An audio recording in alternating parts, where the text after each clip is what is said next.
이익이 올라간 상향 조정된 만큼 상승할 수 있는 여력은 더 커졌다는 거죠. 4천. 근데 여기까지 못 간다 하더라도 네. 저는 3,000선 후반은 그냥 갈 테니까 너무 걱정하지 말자라는 말씀을 드리고 있고요. 최근 많이 오르긴 했지만 아직까지 연초 대비 수익률을 봤을 때는 여전히 부진한 반도체, 자동차, 인터넷, 2차전지 쪽으로 좀 관심을 가져보시면 좋을 것 같다.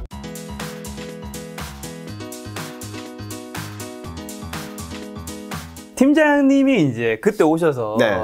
지수와 네. 그다음 유망 종목까지 한 12개였나요? 12개였죠. 12개 얘기해 주셨어요. 네. 굉장히 좀 제가 이제 한 달 딱 지났으니까 네, 딱 한 달 전에. 그걸 좀 확인을 해야 되니까 네. 그리고 점검, 시청자분들한테 점검하는 피드백도 드려야 되니까 네.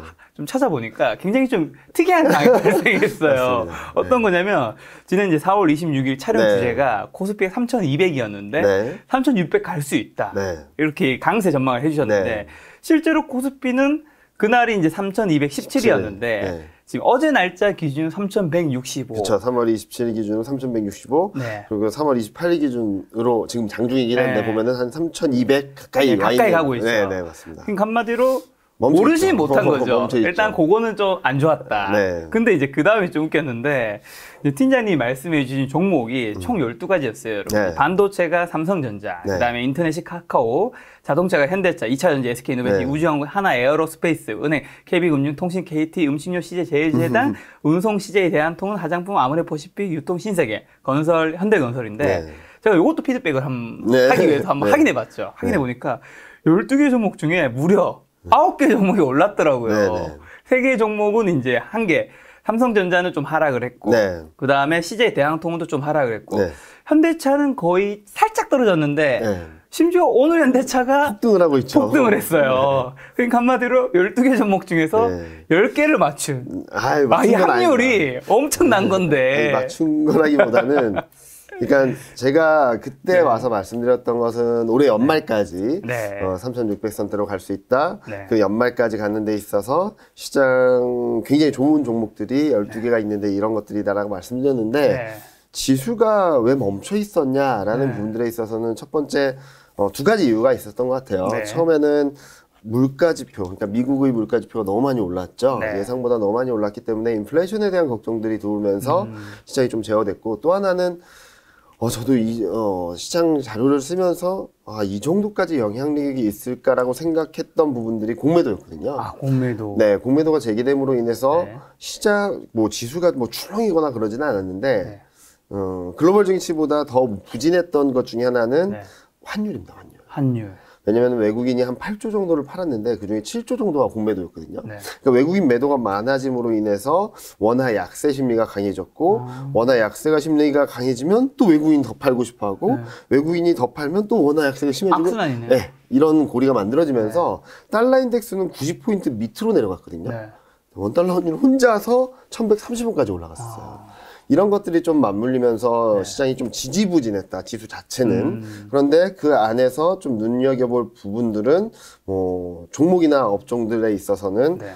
아직까지 기존 주도주라고 할 수 있는 종목들이 막 뜨겁게 올라가진 못했지만 전반적으로 시장 흐름들에 있어서의 좋은 종목은 간다. 네. 또 하나는 그동안에 지지부진했던 기존 주도주들, 예를 들면 반도체, 자동차, 인터넷, 2차전지 이런 쪽들은 좀 다시 움직일 수 있는 그런 여건을 만들어줬고, 그리고 화장품 유통 건설 같이 네. 코로나19 피해주라고 말할 수 있는 것들은 백신 확산 접종이 많아지고, 그리고 코로나19가 진정되는 모습들을 보여주면서 움직이기 시작했고, 다만 좀 아쉬웠던 것은 반도체인데요. 반도체 같은 경우는 공급 차질 이슈들이 유입되기 시작하면서 좀 실적에 대한 불안감들, 이런 것들까지 복합적으로 작용을 하면서 많이 못 움직였는데, 점진적으로 변화의 흐름들이 나타나고 있다라고 생각을 하시면 될 것 같습니다. 변화의 흐름이라는 것은 굉장히 공급 차질로 인해서 생산이 안 되고 이제 실적이 망가지고 뭐 이럴 거야라는 굉장히 안 좋은 스토리가 만들어졌었는데,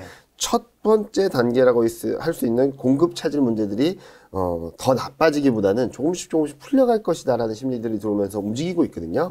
그런 부분들을 좀 눈여겨보시면 좋을 것 같고, 또 예상하지 못했던 서프라이즈한 종목은 우주항공이겠죠. 아, 우주항공. 네, 이거는 한미 정상회담에서 반도체 지침 폐기 그 결정이 이후 이 종목이 폭등을 했는데 의아하시죠? 왜 미사일 지침을 폐기했는데 왜 이게 날아갈까? 미사일 지침은 어느 사거리 이상 네. 개발하지 못하게 하기로 한 미국과의 약속 같은 거였거든요. 네. 근데 이제는 그게 폐기됨으로 인해서 우리나라도 사정거리에 상관없이 미사일을 개발한다는 것도 있지만 네. 이와 더불어서 우주항공 분야, 미사일 발사체라든지 이런 것들을 개발할 수 있는 여건이 만들어진 거거든요. 그동안에는 미국의 허락 없이는 우리나라는 우리나라 내에서 로켓이나 이런 걸 제대로 쏘지도 못했었던 그쵸. 상황이에요. 네. 그게 풀렸다는 것으로서 우주항공 관련된 종목들, 방산 관련된 종목들이 굉장히 강했는데 이런 큰 흐름들이 조금씩 바뀌는 부분에 있어서 좀 긍정적으로 나타난 것이 아닌가라는 생각을 합니다. 다시 말씀드리면 지수는 좀 조정 양상이 연장되는 그런 그림들이 만들어졌다면 종목단에 있어서는 변화의 조짐들이 저희가 하반기까지 올해 연말까지 말씀을 드렸던 부분들에 있어서 변화의 조짐들이 하나둘씩 나타나면서 좀 주가 종목들 수익률적인 측면에서는 좀 긍정적이지 않았나라는 생각을 합니다. 지금 그때 이제 유망 종목 12개 말씀해 주셨잖아요. 네.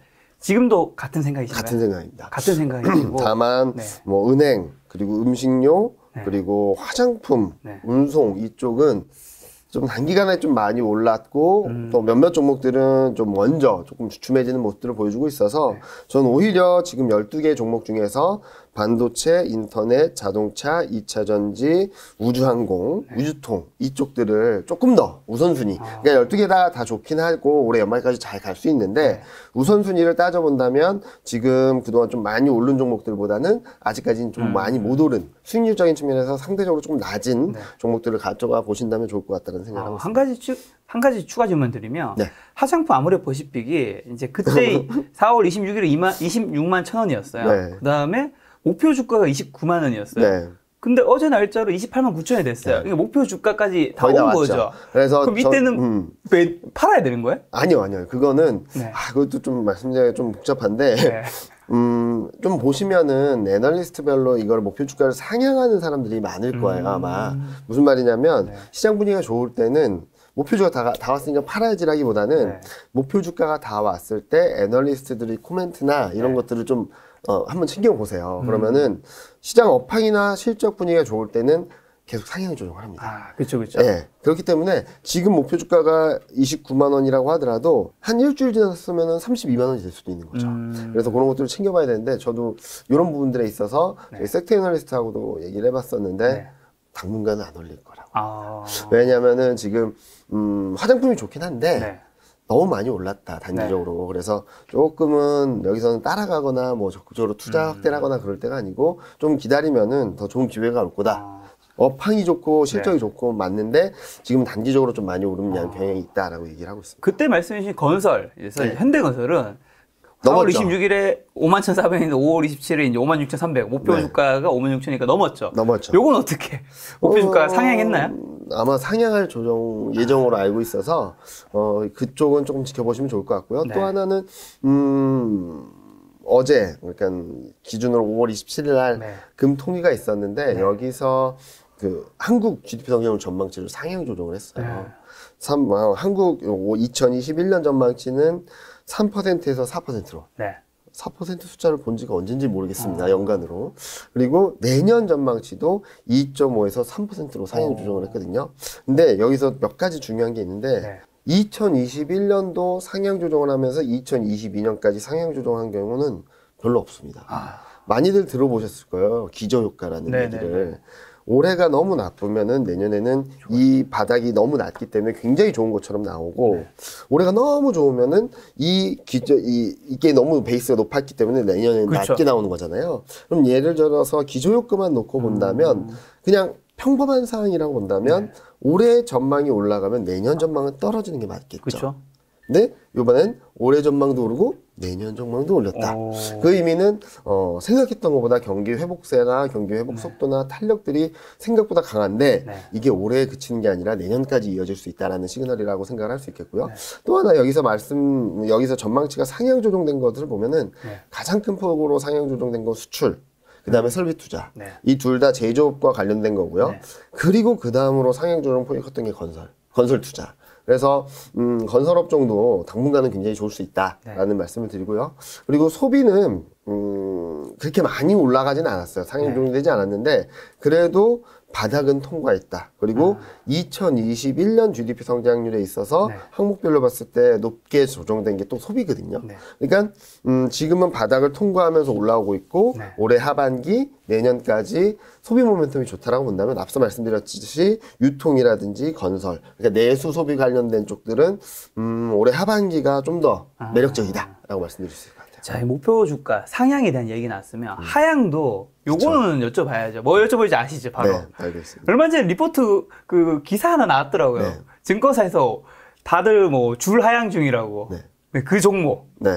시가총액 1위. 대한민국 국민들이 종목.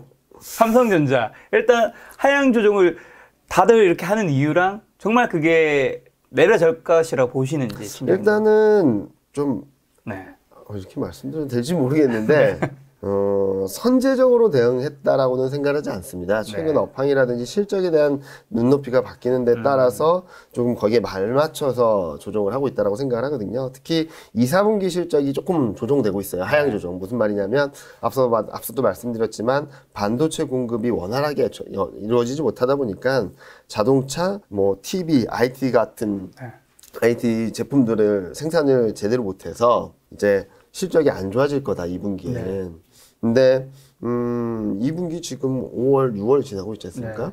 2분기가 거의 다 절반 이상 지났죠. 그쵸. 그리고 지금 애널리스트 분들이 지금 실적을 떨어뜨리고 거기에 발맞춰서 주가도 조금 하향 조정을 하고 있는데 이게 풀린다면 거꾸로 말씀드리면은 바닥을 찍고 올라갈 수 있는 이유가 되기도 하지 않습니까? 근데 TSMC라든지 글로벌 기업들을 보면은 6월, 늦어도 6월 말, 7월 초에는 지금 공급 굉장히 부족해진, 그러니까 수요가 이만큼이라면 공급이 여기였는데 최소한의 수요 목표치는 6월 말, 7월 초에는 채워줄 수 있다라는 얘기를 하고 있거든요. 무슨 말이냐면 최악의 상황을 통과하고 있다는 얘기가 될 수 있겠죠. 그래서 저는 오히려 지금이 좀 더 비중을 늘려야 될 때다라는 말씀을 드리고 있고요. 반도체 뭐 8만 원 밑에서는 충분히 사도 된다라는 말씀을 드리고 있습니다. 알겠습니다. 근데 한 가지 확인하고 넘어갈까요? 그러면 팀장님이 속한 곳은 대신증권이죠? 네. 혹시 대신증권은 삼성전자 목표 주가 하향했나요? 아니요. 아직 하향하지 않았습니다. 하향하지 않았어요. 네네. 그럼 올렸나요? 올리진 않고 그냥 지켜보자. 그러니까 지금 그 친구 저희 애널리스트 분 생각도 좀 불안한 요인들이 많긴 하지만 지금 뭐 극적으로 뭐 실적이 막 급격히 떨어지거나 감익이 되거나 그런 상태는 아니기 때문에 그리고 저희 애널리스트도 좀 약간의 보수적인 추정을 하고 있었기 때문에 거기서 크게 벗어나지 않는다면 뭐 목표 주가를 움직일 만한 정도는 아니다라는 얘기를 하는 것 같아요. 지금 많이 목표 주가를 움직이시는 분들은 10만 원 뭐 그렇게 내셨거나 하면 9만 원 후반대를 말씀하셨던 분들이 조금씩 내리는 것 같은데 역발상이 필요하다라고 말씀드리고 있습니다. 오늘 이제 팀장님이 말씀해 주신 주제가 이제 풀어야 할 숙제는 남아있지만 변화의 징후들이 가리키는 방향은 상승이다. 요거 주제로 오늘 이야기할 건데요. 그 전에 이제 오늘 주식시장, 코스피 주식시장 현재 좀 점검 좀 부탁드리겠습니다. 답답하시죠. 저도 답답하죠. 이 정도로까지 조정 양상이 길어질 줄은 진짜 몰랐어요. 그러니까 저는 보통 그때 말씀드렸던 것처럼 4월, 5월 초 진입하면서 공매도가 제기된다 하더라도 불안했던 마음들이 풀리고 그러면서 움직일 수 있다라고 생각을 했는데 아까도 말씀드렸지만 가장 문제가 됐던 건 물가 상승률이 너무나 높게 나왔다는 점, 그리고 두 번째로는 공매도, 대규모의 공매도가 출회되면서 외환 시장의 변화까지 전개됐고 이런 악순환의 고리가 맞물리면서 외국인 수급이 굉장히 취약해졌던 그런 흐름들이 나타났기 때문에 코스피가 3,100에서 3,200 요 박스권에서 계속 반복되고 3,150 최근 며칠 동안에 3,150에서 왔다 갔다만 하고 있어요. 그런 흐름들이 시장 측면에서는 좀 답답함을 느낄 수밖에 없었던 그런 등락이 아니었나라는 생각을 하고 있습니다. 자, 그럼 코스닥 주식시장 어떤가요? 코스닥 같은 경우는 3월, 4월 달에 너무나 핫했죠. 그래서 많은 분들이 굉장히 어떤 분들은 좋아하실 수도 있고 어떤 분들은 좀 좀 뭐라 그러죠? 네. 이게 맞나? 라는 생각을 하실 수도 있는데 네. 한번 그림을 한번 통해서 말씀을 드려볼게요. 네. 3월, 4월 두 달 동안 코스닥은 코스피를 큰 폭으로 아웃퍼폼을 했고요. 코스피 내에서도 시가총액 규모별로 봤을 때 대형주보다 중소형주가 압도적으로 수익률이 좋았어요. 네. 근데 이런 흐름들이 지속될 수 있을까라는 고민들을 해봤을 때는 저는 그렇지 않다. 매년 반복되었던 현상이다. 네. 근데 야 그렇게 네가 잘 알면은 코스닥을 추천을 하지 그러시는데 네. 그 코스닥을 추천하기 어려웠던 이유는 지금 코스닥이 많이 1000포인트까지 뚫었다가 좀 내려오는 과정에서 연간 수익률은 마이너스입니다. 저는 이 갭이 좁혀지는 과정에서까지 그거를 공격적으로 들어가야 될까라는 고민을 하긴 하는데요. 네. 이게 일시적인 한두 달 정도의 일시적인 현상이라면 트레이딩 측면에서 접근을 할 수는 있겠지만 저는 적극적으로 추천을 하기보다는 이때 지지부진한 코스피를 좀 더 담아가자는 쪽으로 말씀을 드려봤거든요. 한번 49페이지 요 그림을 한번 보시면 네. 13년에도 그렇고 14년에도 그렇고 19년에도 그렇고 1, 2, 3월달, 4월달까지는 코스닥이 강한 흐름들을 반복을 했고요. 특징적으로 2015년, 2020년에 7월, 8월까지 코스닥이 쭉쭉쭉 뻗어나갔어요. 네. 그런데 이때처럼 올해도 갈까라는 고민을 해봤을 때 그러기 쉽지 않다라고 말씀드린 이유가 두 국면은 특징적으로 시장 전반적으로 업종이나 업황이나 기업 실적 모멘텀이든 경기 모멘텀이든 다 좋았는데 2015년에도 그렇고 2020년에도 그렇고 코스닥하고 중소형주 이익 모멘텀이 코스피하고 대형주보다 한 10%포인트 이상 더 좋았어요. 네. 압도적으로 좋았기 때문에 이쪽으로 자금이나 투자 심리나 수급이 쏠릴 수밖에 없던 환경이거든요. 네. 자, 그러면 올해를 보면은 정반대라는 거죠. 전반적으로 좋은 건 맞는데 코스닥보다는 대형주, 중소형주보다는 대형주, 그리고 코스닥보다는 코스피 이익 모멘텀이 더 좋아요. 그래서 1, 2, 3월 달 통상적으로 연초 1, 4분기에는 뭐 정책에 대한 기대감도 들어오고 그리고 연말에 들어왔던 프로그램 매수세가 매도로 변신하면서 대형주 수급에는 조금 부정적이고 이런 것들이 맞물리면서 매년 1, 2, 3월 달에는 코스닥이 강했는데 요번에도 비슷한 흐름이 아니었나. 3, 4월 달에 좀 코스닥이 강하긴 했지만 이게 추세적으로 움직이긴 좀 어렵다라고 생각을 해본다면 오히려 지금 코스닥은 지금 조정을 좀 받았다고 해서 적극적으로 뛰어들기보다는 조금은 진짜 좋은 종목들 여기 투자하시는 분들이 잘 아는 종목들을 빼고는 조금은 비중을 줄이자라는 쪽으로 말씀을 드리고 있습니다. 지난 1, 2, 3월에 이제 오른 게 역사적으로도 그런 좀 패턴이 보였다는 거죠. 네. 매년 반복되었고, 그런 흐름들이 매년 반복되었는데, 지금은 거꾸로 말씀드리면 여기를 보면은 좀 불안불안한 흐름이에요. 지금 뭐냐면은, 이게 코스피 대비 코스닥 상대 강도. 그러니까 이렇게 올라가면 코스피보다 코스닥이 강하다라는 의미인데, 그동안 금융위기 이후에는 계속 요 선을 지켜내면서 코스닥이 강세를 보여왔어요. 근데 지금 여기가 되게 위협한 상황이거든요. 중요한 지지선이라고 생각했던 게 깨져버리면 어떤 흐름이 나타나면 한쪽 방향으로 확 쏠려버려요.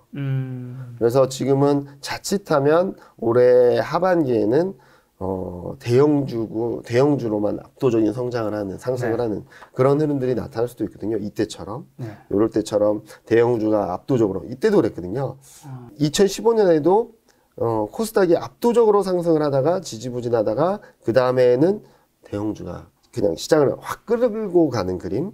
이때도 작년에도 8월 달까지 코스닥이 압도적으로 좋다가 올해는 작년 연말에 좀 제자리를 찾아갔다가 지금은 좀 불안한 모습들을 보여주고 있어서 코스닥하고 중소형주 투자하시는 분들은 진짜 어느 정도의 확률적으로 굉장히 높은 그리고 잘 아시는 종목들을 가져가시지 않는 한 종목을 넓히거나 그러기보다는 좀 줄이자, 좀 좁혀가자라고 말씀드리고 있습니다. 작년에 성장주, 뭐 대형주의 해라고 불렸잖아요. 그래서 개인 투자자분들이 수익도 좀 좋았는데, 그리고 올해 1, 2, 3월에는 이제 중소형주 날아올랐죠. 그러면 이제 팀장님 말씀은 하반기에는 다시 대형주, 성장주 중에서도 네. 조금은 옥석가리가 될 수 있고 진짜로 좋을 수 있는 종목들이 네. 시장을 이끌어갈 것이다라고 말씀드리고 있죠. 알겠습니다.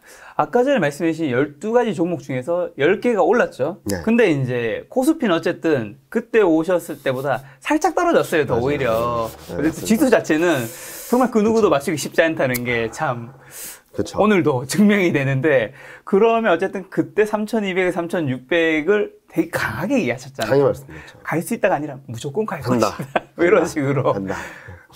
올라가나요, 다시 코스피? 저는 충분히 갈 수 있다라고 말씀을 드리는데요. 네. 뭐 그리고 자료를 좀 보면서 말씀을 드릴 텐데 네. 이게 이 그림이 제가 그때 와가지고 말씀을 드렸던 그림일 것 같아요. 뭐, 그 12개월 선행 EPS라는 지금부터 1년 뒤까지 예상되는 이익 전망에다가 PR을 반영을 해줬더니 2630이 나왔다라고 말씀드렸는데 저는 더 좋아지는 것 같아요. 그래서 아까도 말씀드렸지만 조정이 연장된 것 뿐이지 시장의 추세가 바뀌었거나 아니면 제 뷰가 바뀐 건 아니다라고 말씀드린 이유가 이때는 12개월 선의 EPS가 240원이었거든요. 네. 4월 초 이 자료를 작성할 때만 해도 지금 270입니다. 이익이 올라온 만큼 밸류에이션의 부담 없이 올라갈 수 있는 상승폭이 더 커진다라는 거거든요. 그래서 저희가 생각했던 15.1배를 그대로 반영을 해주면 지수 레벨은 더 올라갔고요. 여기까지 위에 3,624가 그때 말씀하신 3,600 이 건고 이익이 올라간 상향 조정된 만큼 네. 상승할 수 있는 여력은 더 커졌다라는 거죠. 4,000. 근데 여기까지 못 간다 하더라도 저는 3,000선 후반은 그냥 갈 테니까 너무 걱정하지 말자라는 말씀을 드리고 있고요. 또 하나는 그때도 이 말씀을 드렸는지 봐야 되긴 하겠지만 좀 열어놓자.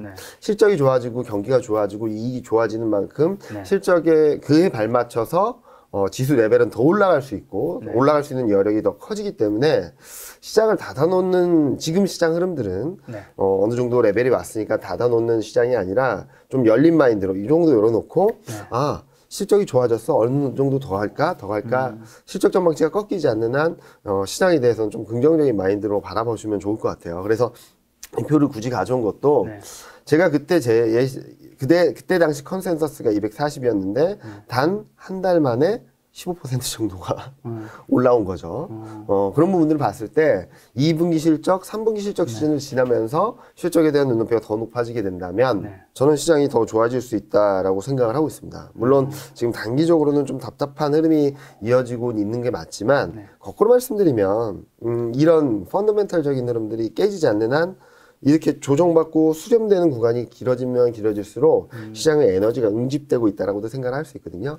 다행스럽게도 지금 촬영하는 날인 3월 오늘 언제죠? 5월 28일 그 주식시장이 다행스럽게도 3,200 회복 시도를 하고 있는 부분이라서 그런 부분들을 봤을 때는 조금씩 긍정의 분위기가 퍼지고 있는 것이 아닌가라는 생각을 하고 있습니다. 한 달 전과 사실 지수는 거의 비슷하잖아요. 네. 그럼 어떤 좀 섹터들이 올랐고 어떤 섹터들이 떨어지고 이게 서로가 합이 맞으니까 이제 똔똔이 된 거잖아요. 지금 상승한 업종, 조정받은 업종을 보면은 조금 교통정리가 필요한 건 맞아요. 무슨 말이냐면 지금 여기 잠시만요. 지금 이 자료를 보여드리면요. 이게 5월 13일 제가 왜 5월 13일을 기준점으로 했냐면은 좀 명확하게 변화의 흐름들을 그러니까 제가 온 뒤로 4월 중순까지는 시클리컬이라고 말하는 그러니까 금리 인상, 뭐 물가 상승에 대해 좀 반영을 하는 긍정적으로 반영을 하는 종목들이 많이 올랐는데 5월 13일 단기 저점 코스피가 3,100선을 찍고 다시 이렇게 3,200선으로 올라오는 과정이 있어서 그리고 3,100을 찍고 3,150을 중심으로 한 2주 정도 옆으로 흘러가는 과정에서 지수는 딱 멈춰 있었는데 종목은 달라졌다. 섹터는 달라졌다. 요 위에 그림을 한번 보시면 기계, 얘가 신재생 에너지 쪽이고요. 유틸리티, 원전 쪽이고요. 미디어 교육, 호텔 레저 이 두 개는 코로나19 피해주로서 그렇죠. 코로나19 상황이 정상화된다면 진정이 되면 수혜를 받는 글로벌 코로나19 확진자 수가 굉장히 많이 떨어졌거든요. 한때는 90만 명까지 나왔습니다. 지금은 40만 명대로 떨어지고 있는 상황이라서 좀 이런 쪽이 좀 많이 움직였고 이와 더불어서 소프트웨어는 인터넷, 운송, IT 가전, IT 하드웨어, 디스플레이, 에너지 얘는 2차 전지고요. 반도체. 그동안에, 그러니까 그 전까지 굉장히 강했던 철강, 조선, 보험, 비철목재, 은행, 이런 쪽들은 안 좋았어요. 자, 그러면은 지금 상황은 어떤 거냐? 이렇게 좋았던 종목들은 좀 꺾이고요. 네. 이렇게 지지부진했던 업종들이 이렇게 올라오는 과정인 것 같아요. 네.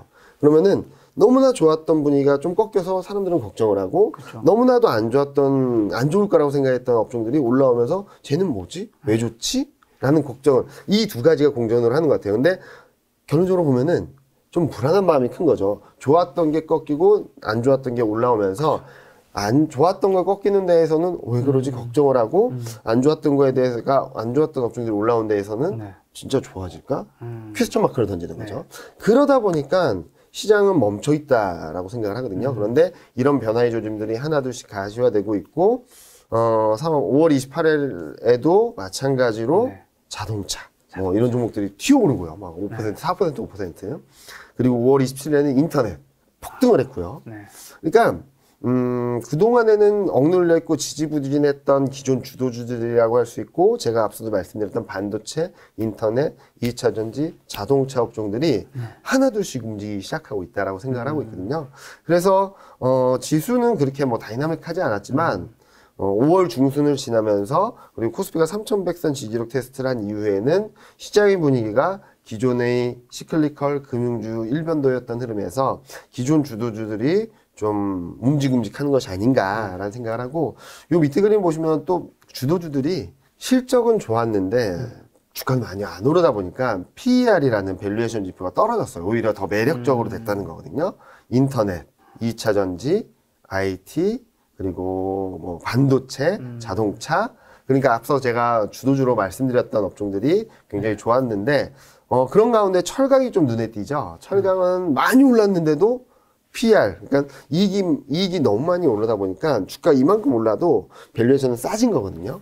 그런데 철강은 저는 조금 더 지켜보자라는 말씀드린 이유 중에 하나는 글로벌 IB들이나 투자은행 쪽에서는 2분기가 정점이라는 얘기가 계속 나오고 있어요. 그리고 차트로 봤을 때도 뭐 차트를 보시는 분들 한번 보시면 아시겠지만 일간 차트는 워낙 그렇게 많이 오른 것처럼 보이는데 월간 차트를 한번 놓고 보시면 지금 이렇게 저항선에 이렇게 맞닿아 있거든요. 그래서 철강보다는 그동안 주가 측면에서도 좀 지지부진했던 업종들, 종목들이 그리고 제가 추천주로도 말씀드렸던 종목들이 좀 더 매력적이고 지금 이제 6월, 7월 지나면서 뜨거운 여름이 오면 올수록 더 뜨거운 증시가 그런 말씀드렸던 종목들 중심으로 움직일 수 있다고 생각을 하고 있어요. 많은 분들이 주도주 하면은 여러 가지 생각들을 하실 것 같아요. 무슨 말씀을 드리냐면 그런 말들을 많이 하죠. 주도주가 바뀌었다. 네, 그렇죠. 네, 지금 주도주는 시클리컬이다, 은행이다.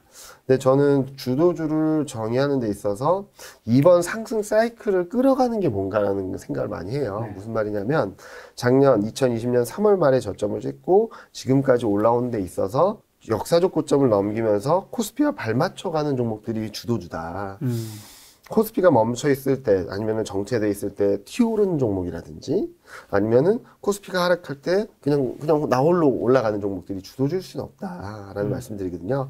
코스피가 올라갈 때 같이 올라가지고 조정받을 때 같이 조정받고 올라갈 때 같이 올라가지고 그러니까 시장의 상승을 이끌어가는 종목들이라고 생각을 해서 저는 2020년 같은 경우는 반도체 인터넷, 2차 전지, 제약 바이오를 말씀을 드렸고요. 이제 2021년 들어서는 코로나19 영향력이 점점 완화되고 거기에 대한 뭐 사람들의 인식도 좀 약해질 수 있고 반대로 펀더멘털에 대한 인식이 더 커질 수 있다라고 생각을 해서 저는 올해부터는 작년 11월부터 제약 바이오를 빼고 자동차, 운송, 기계 쪽을 넣었거든요. 네. 지금 저는 이 생각은 그렇게 변함이 없습니다. 얘네들은 그냥 들고 가야 된다라는 말씀을 드리고 있고 네. 시클리컬과 은행주, 금융주들이 많이 오른 것들, 1, 3기, 그리고 4월, 5월까지도 계속 올랐던 것들은 모멘텀이 너무 좋기 때문에, 긍정적인 변화에 좀 강하게 반응을 했던 것이지, 이 업종들을 보면은 쉽게 설명을 드리면은 100이었던, 그러니까 코로나19 이전 수준의 100이었던 이익이 주도주는 한 80으로 떨어졌다가 120, 160 이렇게 올라가는 거예요. 그러면은 올해 이익 증가율을 보면 50%밖에 안 돼요. 근데 내년까지 이익 증가율을 보면 60%입니다.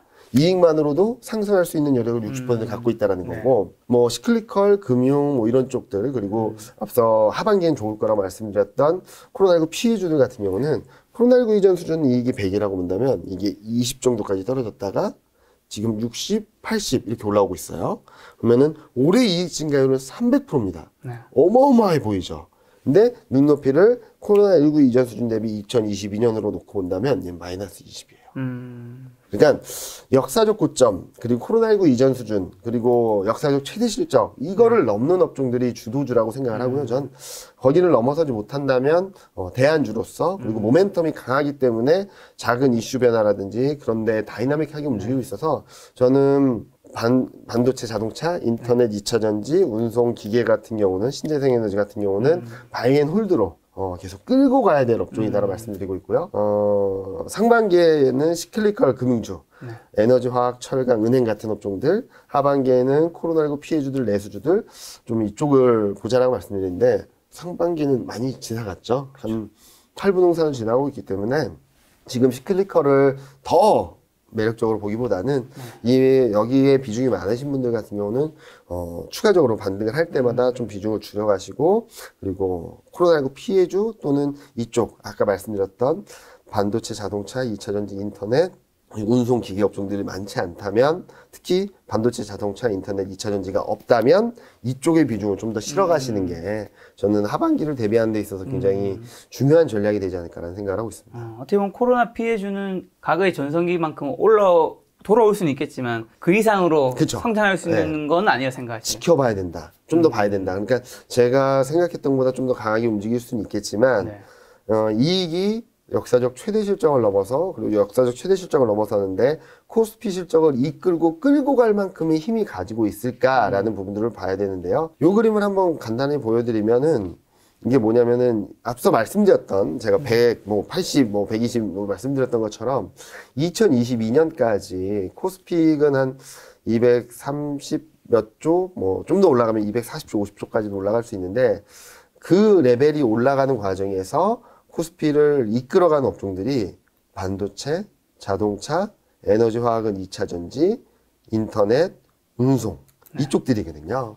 그래서 제가 왜 계속 좋은 종목들, 주도주들은 계속 들고 가야 된다라고 말씀드린 이유가 이런 데서 알 수 있고, 철강은 1, 4분기 실적 서프라이즈와 더불어서 철강 가격 상승에 대한 기대감들이 좀 많이 반영이 되고 있는데 얘는 좀 하반기 지나면서 좀 봐야 된다. 실적이 많이 올라오긴 했지만 지금 철강 가격이라든지 이런 데 굉장히 예민하게 반응을 하고 있어서 최근 철강 가격이 막 떨어지고 있거든요. 중국 제재가 들어오면서.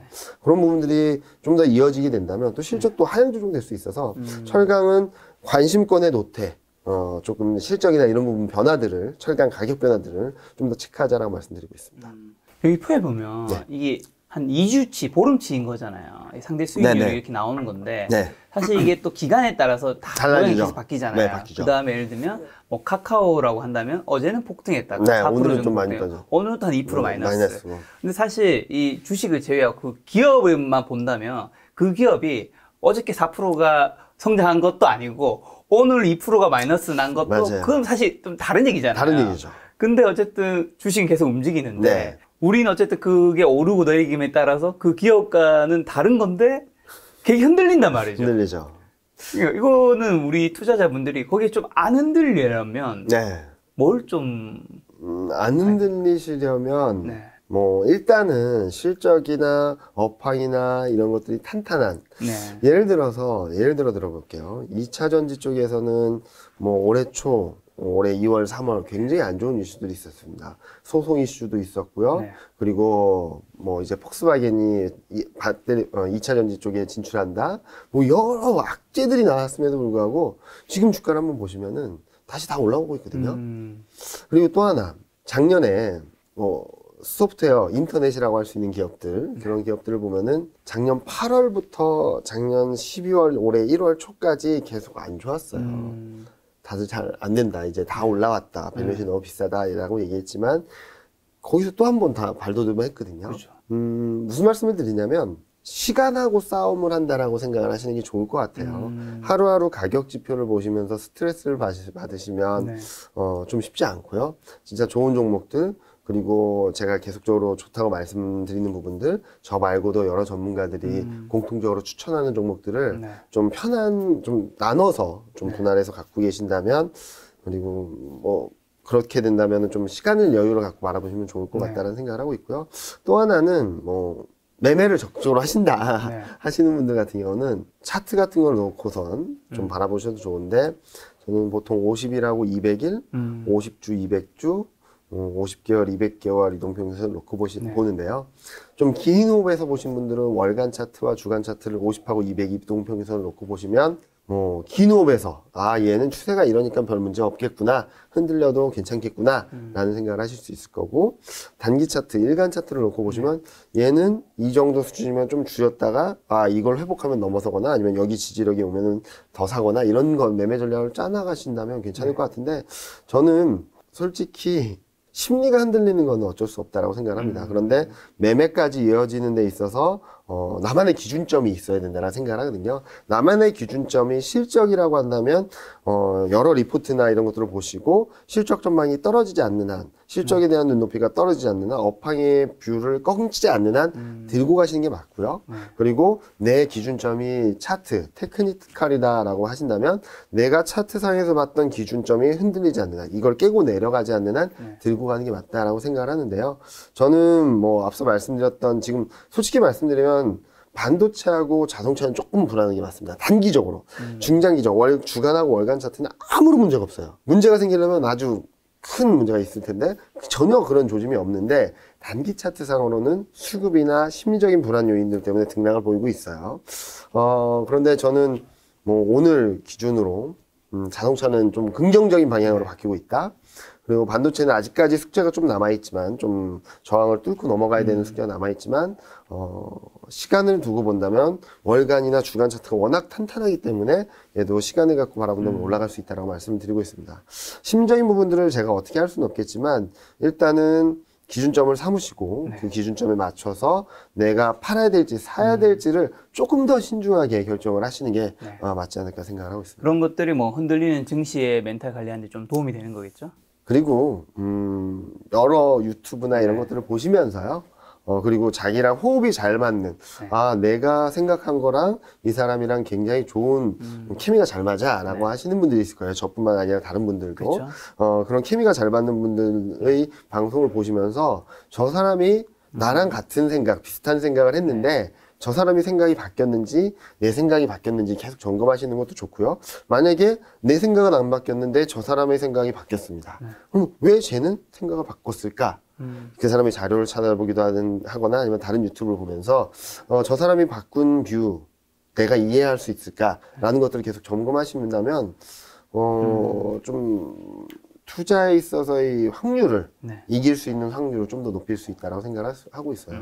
좀 궁극적으로 말씀드리면 하루하루 등락에 너무 예민하게 반응하지 말고요. 그냥 좀 시간적 여유를 갖고 나만의 기준점을 세워서 좀 여유 있게 매매를 하자. 흔들리는 마음은 내 기준점을 통해서 찾고 나랑 호흡을 같이 하는 전문가들을 통해서 조금은 마인드 컨트롤 하시면은 좀 더 수익을 더 많이 낼 수 있는 기회가 되지 않을까 생각을 하고 있습니다. 아까 차트 얘기해 주셔서 그런데 아직 코스피 상승 추세를 뭐 형성할 만큼의 힘은 좀 부족한 상황이라고. 약간은 부족하죠. 2% 부족하다라고 말씀드릴 수 있겠는데, 아까 말씀드렸던 뭐 50일, 200일을 놓고 본다면 최근 들어서 50일을 다시 회복하려는 모습들을 보여주고 있지만, 완전히 이제 무조건 상승이야라고 말씀드리기 어려운 것은 거래대금이 아직 붙어주지 못하고 있어요. 거래대금이 떨어져 있나요? 지금 3,100선으로 쭉쭉쭉 떨어질 때, 급락을 한번 했을 때, 올 초에, 그때 거래대금보다 한참 못 미치는 수준이거든요. 거래대금이 왜 중요하냐면은, 시장의 에너지를 좀 읽을 수 있는 부분이에요. 그래서 하락할 때 거래대금이 늘고, 반등할 때 거래대금이 준다는 것은, 아직 하락의 힘이 세다라는 의미거든요. 그런데 이게 어떻게 바꿔야 되냐면, 하락할 때 거래대금이 늘고 반등할 때 거래대금이 줄다가 좀 조정받다가 이때도 거래대금이 줄다가 이제 다시 반등을 할 때 거래대금이 늘기 시작하면 시장의 손바뀜, 시장의 에너지가 바뀌고 있다라는 시그널이 될 수 있기 때문에 지금은 코스피가 3,180, 3,200을 넘어선다는 서는 과정에서 거래대금까지 같이 늘어나는 일을 좀 지켜봐야 되지 않을까라는 생각을 하고 있습니다. 근데 분명히 좋아지는 건 맞아요. 외국인도 순매수 전하는 모습들을 나타내고 있고 기관도 최근 들어서는 순매수 우위를 보이고 있어서 너무 걱정하지 말자. 좀 시간이 좀 필요할 뿐, 네. 시장의 큰 흐름들이나 추세적인 흐름들이 바뀐 건 아니다라고 생각하고 있습니다. 그 거래대금은 좀 쉽게 표현하면 판돈이라고 생각하면 될까요?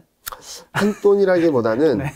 판돈은 유동성이죠. 네. 네, 판돈이 얼만큼 있을지에 대해서 그쵸. 딱, 그리고 네, 제 여유 자금이라고 생각을 네. 하시면 되겠죠. 시장 거래대금은 기세라고 보시면 될 것 기세. 같아요. 네, 기세라고 보시면 될 것 같아요. 도박에 비하면 좀 그렇긴 하지만. 도박도 기세가 있잖아요. 그러니까요. 따는 친구가 네. 계속 좀 따다가 맞아요. 못 따는 네. 친구는 계속 못 따. 네, 그렇죠. 그러니까 기세가 상승할 때 거래대금이 는다는 것은 상승하는 쪽으로 움직이는 힘이 굉장히 세고 그 기세가 세다는 거예요. 그래서 웬만큼 그 상승의 힘이 셀 때는 이렇게 막 올라가다가 조정 이렇게 받고 막 올라가고 막 이렇게 되잖아요. 네. 근데 거꾸로 조정받을 때 거래대금이 늘 때는 쫙 떨어졌다가 반등 미적미적 하다가 또 쫙 떨어지고 이래요. 네. 거래대금이 늘 때는, 하락할 때 거래대금이 늘 때는 그 기세가 센 쪽으로 시장 막 움직이는데 네. 이 기세가 꺾일 때쯤이 언제냐면은 네. 조정받거나 반등할 때 어느 국면에서도 계속 거래대금이 줄다가 한쪽 방향성으로 움직일 때 거래대금이 탁 튀어오른다. 그쪽 방향성으로 좀 기세의 흐름이 바뀌었다 정도로 생각을 해주시면 될 것 같아요. 그래서 거래대금도 굉장히 중요합니다. 거래대금이 늘지 않는 한에서는 아직까지는 3,100에서 3,200 이 박스권에 위치해 있다라고 보시면 될 것 같고요. 만약에 3,200을 넘어서고 움직이는데 거래대금이 촉촉촉 붙어준다. 그러면은 기세는 하락에서 상승으로 바뀌었다라고 보시면 될 것 같습니다. 어쨌든 지금 이제 코스피가 네. 뭐 등락을 왔다 갔다 하고 있는데 네. 이런 상황에서 좀 우리가 체크해야 되는 것도 좀 어떤 게 있을까요? 일단은 뭐 네. 가장 중요한 것은 4월, 5월까지 시장을 이렇게 억눌러 왔던 변수들이 얼만큼 풀리느냐, 좋아지느냐라는 부분인데요. 네. 그런 부분들을 하나둘씩 체크해드리면, 뭐, 수익률적인 측면, 그리고 네. 기존 주도주들이 움직인다라는 부분들은 앞서 말씀을 드렸던 것 같아요. 네. 5월 초, 5월 중순, 5월 13일 코스피가 3,100을 찍고 올라오는 과정에서는 네. 기존 주도주, 그리고 코로나19 피해주들이 굉장히 좋았던 반면에 그동안 강하고 물가에 대해서 좀 반응을 했던 시클리컬과 금융주들이 좀 지지부진했다는 흐름들이 나타났다는 것들은 기존 주도주들이 움직하면서 힘을 비축하면서 다시 한번 움직이려고 네. 하는 흐름들이라고 볼 수 있겠고요. 이 중요한 것은 물가, 공매도 네. 그 영향이 얼만큼 지나갔는지 좀 봐야 될 것 같은데요. 이 그림을 보면서 말씀을 드릴게요. 네. 솔직히 말씀드리면 저도 물가가 이 정도 레벨까지 올라올지는 진짜 몰랐습니다. 왜냐면은 CPI가 3.6으로 예상됐는데 4.2. 이게 더 충격이었던 것 같아요. 시장에서는. 2.3을 예상했는데 3이었습니다. 앞자릿수가 바뀌었던 것도 있지만 3이라는 숫자를 본 지가 지금 코어 CPI 같은 경우는 금융위기 이후에 3이라는 숫자를 본 적이 없어요. CPI와 코어 CPI는 뭐가 다른 거죠? CPI에는 뭐 에너지, 네. 그쪽 원자재 관련된 쪽, 식료품 가격 쪽들이 다 들어가 있는데 코어 CPI는 이 에너지 가격하고 곡물 가격들, 식료품 가격들은 워낙 변동성이 크기 때문에 얘네들을 빼고 진짜 추세를 볼 수 있거나 아니면 경기 흐름들을 정확히 판단할 수 있는 것들이라서 코어 CPI는 별 크게 움직이질 않아요. 근데 코어 CPI까지 3%로 올라오면서 금융위기 이후에 본 적이 없고 2005년 이때 금융위기 이전에나 볼 수 있었던 레벨이다 보니까 시장이 충격이 컸던 것 같아요. 그런데 더 중요한 것은 그러면은 이런 물가 상승이 계속될 수 있을지 지속될 수 있을지라는 부분이거든요. 여기 밑에 그림을 한번 보시면 앞서도 말씀드렸던 것처럼 이번 4월 물가가 튀어오른 것은 자동차, 중고차 가격이 많이 오른 것도 있었지만 유가 상승 힘이 굉장히 컸습니다. 그래서 상품 물가 상승률이 6.9였어요. 서비스 물가 상승률은 2.5 정도였는데 얘도 좀 올라온 거긴 하지만 얘의 영향력이 압도적이었다는 거죠. 그중에 에너지 가격이 25.1%. 그래서 이렇게 올라왔는데 유가 상승률은 4월이 정점입니다. 한 260%, 70%까지 올라갔다가 지금 5월 달부터는 이제 두 자릿수대로 떨어지거든요. 그렇기 때문에 5월 지표는 조금 더 올라갈 수는 있어도 이제 시장이 인식하는 것들은 물가는 정점을 통과하는 거 아니야? 라는 얘기를 할 수도 있을 것 같아요. 그리고 무엇보다도 5월 초, 5월 중순을 지나면서 그리고 최근까지 5월 말까지도 중국 정부가 원자재 가격이라든지 이런 쪽을 통제하려는 모습들을 굉장히 강력하게 보여주고 있거든요. 그래서 철강이나 이런 쪽 가격들이 계속 떨어지고 있고 안정세를 보이고 있던 것도 지금의 문제는 뭐냐면은 물가가 계속 오르게 된다면 쉽지 않다라는 것 때문이에요. 왜냐면은 코로나19로 인한 경기 충격이 정상화되고 있다고는 하지만 워낙 경기가 좋은 상황이라서 원자재 가격 오르는 것만큼 제품 가격으로 바로바로 전이하기는 또 어렵거든요. 네. 왜냐면은 지금 현재 시점에서 수요가 좋다라고는 하지만 특정 섹터나 산업들에 좀 편중되어 있는 상황이고 사람들의 아직까지는 소득 지원 정책이 없는 상황에서 네. 생활을 한 게 별로 없거든요.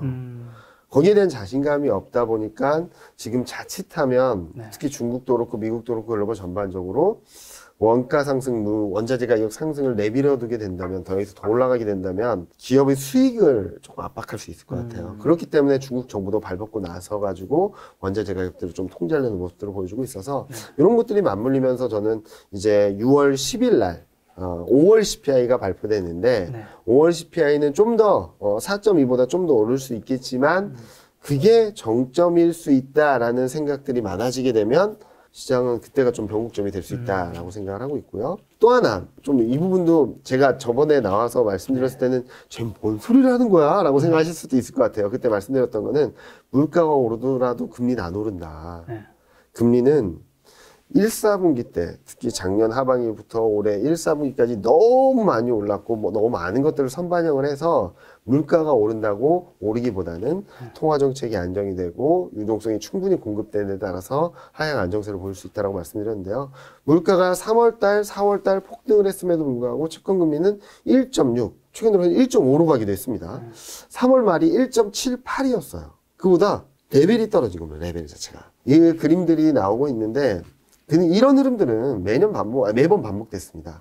2009년부터 2012년까지 이렇게 물가가 추세적으로 오르는 구간, 2015년부터 2017년까지 물가가 쫙 추세적으로 오르는 구간에서도 물가가 오르지 못했음에도 불구하고 먼저 채권금리가 튀어오르는 구간들이 있었거든요.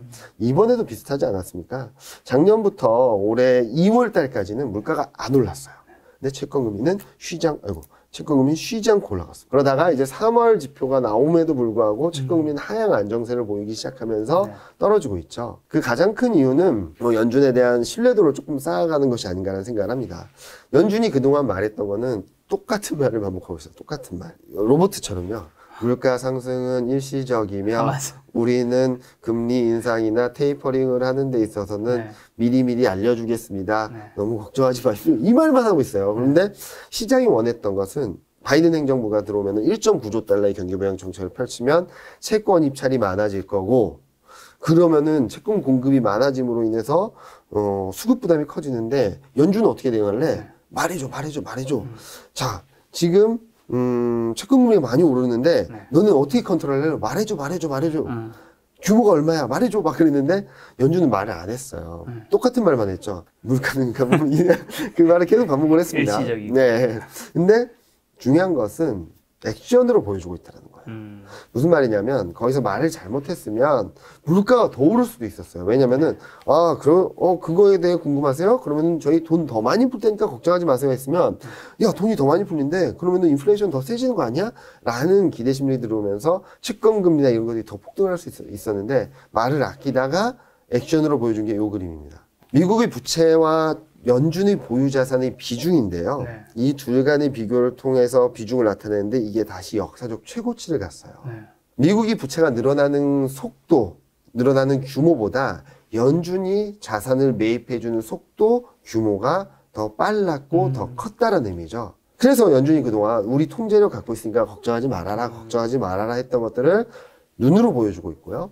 눈으로 보여주다 보니까 3월 말 4월 초를 지나면서 이 연방금리 선물이라 그래서 이게 올라간다는 것은 금리 인상 확률이 높아지고 있어라는 시그널인데 이렇게 쭉 올라가는 게 4월 초를 기점으로 떨어지고 있죠. 이처럼 통화정책에 대한 불안감들이 진정이 되면서 지금 현재 시점에서는 연준의 스탠스에 조금 더 신뢰가 높아졌다. 그래서 옐런 재무장관이 네. 금리 인상 발언을 했을 때도 잠깐 충격이긴 했지만 시장이 뭐 부러지거나 급락하거나 그런 흐름들은 아니었다라는 점을 생각을 해보시면 될 것 같아요. 이런 점을 말씀드리면은 물가 6월 10일까지 좀 왔다 갔다 하고 심리적으로 좀 부담을 줄 수 있는 변수긴 하지만 정점을 통과하고 있다. 정점에 근접하고 있다. 아마 6월 지나면서 정점을 통과한다는 시그널이 나오게 되면 물가에 대한 불안감들은 더 진정이 될 것이고 채권 금리는 더 안정이 되면서 시장에는 좀 더 플러스 요인이 될 수 있다. 지금 4월, 5월까지 조정 양상을 연장시켰던 첫 번째 연인 중 하나인 물가에 대한 부담을 말씀을 드렸고요. 이제 또 하나는 공매도죠. 또 하나 하기 전에 네. 궁금한 게 연준은 사실 계속 일관된 메시지를 네, 하고 있잖아요. 맞습니다. 맞습니다. 근데 계속 주변에서 뭐 테이퍼링 할 거다, 금리 인상 그 전에 할 거다 이런 메시지들이 막 많이 나오고 있죠. 있잖아요. 사실 거기는 그걸 할 수 있는 권한이 없는 데잖아요. 네, 맞아요. 우리는 거기서 좀 그냥 연준의 일관된 메시지 믿으면 되는 걸까요? 맞아요. Don't fight Fed. 헤드랑 싸우지 말라고 했습니다. 그러니까 여러 가지 해석이 가능하죠. 뭐 이런 이슈들이 있고 뭐 여러 가지 코멘트, 문구 하나 변화에도 되게 예민하게 반응을 그렇죠. 하니까요. 특히 최근같이 물가가 많이 올랐는데 쟤네들은 언제 긴축을 할까라는 이렇게 딱 안테나가 쫙 올라온 상황이라고 본다면 4월 의사록에 테이퍼링에 대한 언급이 요만큼 비슷한 것만 나와도 막 난리가 났었던 거죠. 근데 좀 중심으로 놓고 봐야 될 것은 경기입니다. 경기. 그중에서도 고용이에요. 네. 많은 분들이 그런 얘기를 하시더라고요. 4월 FMC 의사록을 보시고서는 4월 FMC 회의는 그 이후에 발표된 물가 서프라이즈, 4월 CPI 서프라이즈를 보지 못했던 거기 때문에 물가 지표가 서프라이즈 난 거를 반영을 해서 보면 6월 17일 날 FMC 회의가 있거든요. 네. 6월 있는 FMC 회의에서는 더 매파적으로 갈 거야. 긴축에 대한 스탠스를 더 명확하게 보여줄 거야. 라는 말씀을 하시기도 해요. 네. 저는 여기에 동의하진 않습니다. 네. 제가 생각하는 것은 연준이 매번 반복했던 말을 다시 한번 곱씹어 보자는 거예요. 네.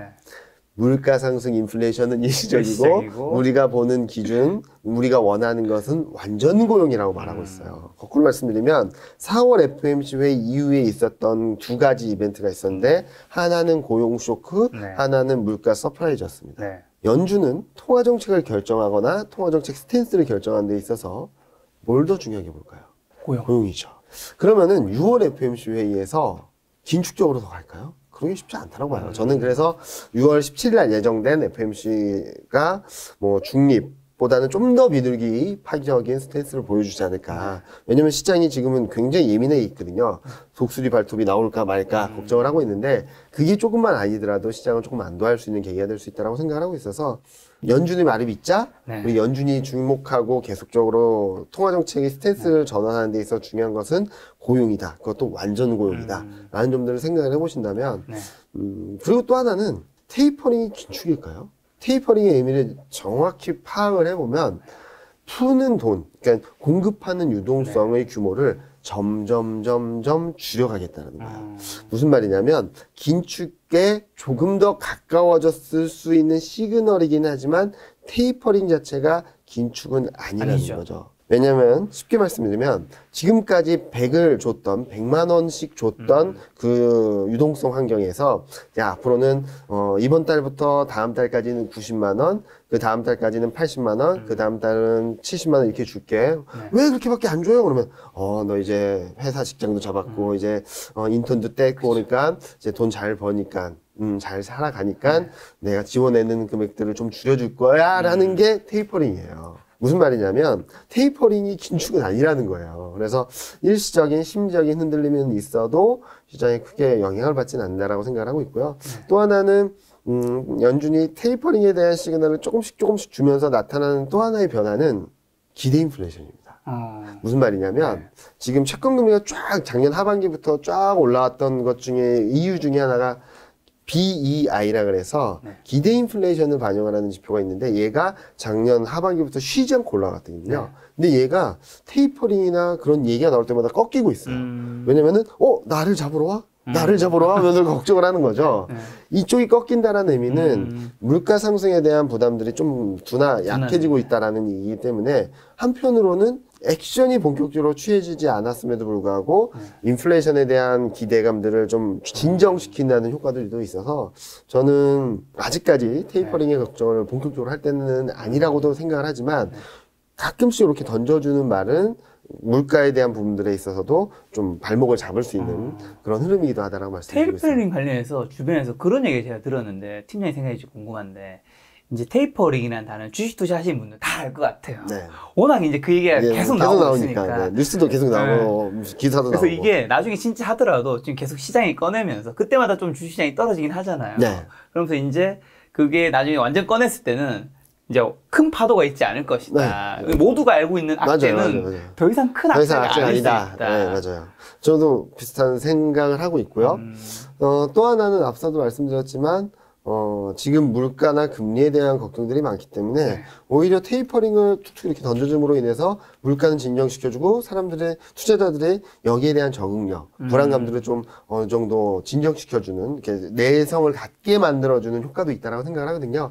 그래서 옐런 연준 의장도 갑자기 이 금리 인상 얘기했다가 어제 청문회에서는 금리 인상은 한참 뒤 얘기다 뭐 이런 얘기를 하고 그러니까 여러 가지가 시장과의 커뮤니케이션을 하는 과정에 있어서 여러 가지 방법 중 하나가 아닐까라는 생각을 하고 있고요. 여기에 너무 예민하게 반응을 하지 말자. 이 또한 심리적, 수급적인 변수는 될 수 있어도 시장의 흐름들을 뒤바꿔 놓을 만큼 시장 경기 흐름이나 기업 이익 흐름들이 좋아지는 그림 자체를 바꿀 만한 변화는 아니기 때문에 네. 만약에 이런 걸로 인해서 시장이 흔들린다? 사면 됩니다. 알겠습니다. 자, 네. 지금 얘기해 주시려고 한 공매도는 뭔가요? 공매도는 네. 보유하는 주식을 빌려서 팔면은 네. 주식이 떨어지면은 수익이 나는 거죠.